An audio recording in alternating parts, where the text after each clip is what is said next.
All right, karateka, are you ready to learn the Mawashigiri sweep? Nobody calls it that, by the way. It's a scissor sweep.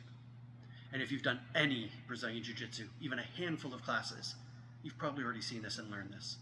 So if you're one of those people that are coming in from a BJJ background, this may not teach you anything. But if you're someone that does karate and mostly focuses on stand-up, but want to be able to translate more to the ground as well, then stick around. This may be an interesting video for you.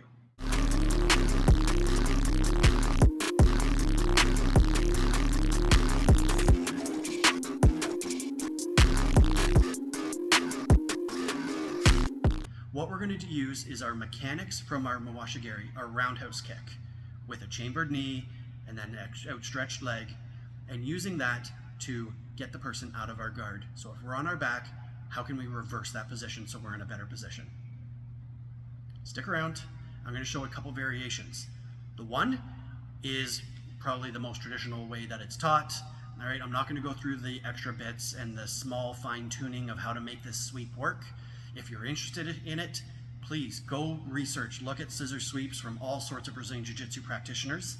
They're going to be able to break it down probably more eloquently than I do. However, you'll probably know that any traditional karateka, any person that's trained any martial arts, has a good base, right? They start to know where their balance points are and they're going to go wide. And if they do that, landing the scissor sweep is very hard because now I'm taking something that's very wide and trying to topple it over. So what I am going to do is show you a variation to the scissor sweep, that if someone's got a wide base, how can we address that and still pull off our sweep?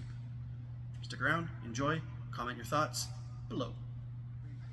I need to be able to get my knee as a barrier on a 45-degree angle across the chest, not down. If I'm down, he's just going to collapse his weight in on me. I don't have it. So I need that bladed up across.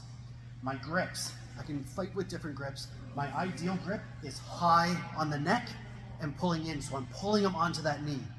Other hand onto that tricep and pulling him in tight.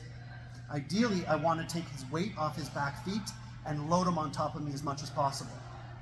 One of the common mistakes is people are too flat for this, so they're using their inside leg muscle rather than their hamstring. Hamstring is much stronger. Big muscle, big action. So I get right off to my side so I can sweep with my hamstring, and then I do my Mawashigiri. At the same time, kick to get back onto top. All right, as soon as I'm on top, I want to be weight down. Don't just give a lot of space again or he's going to roll you out. Okay? Now, what the variation here is because you have anyone that's doing this, they go with a wide stance, or you've got a bigger person with a wide stance.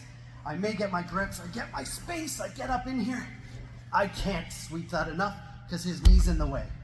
So I'm gonna bring my foot to the top of his knee here. Now I kick straight through and practice that sweep around. Top leg, roundhouse kick. That's all I'm doing. From here, pivoting, roundhouse as I sweep. That doesn't work. High, kick it out, and the roundhouse. Roll back in.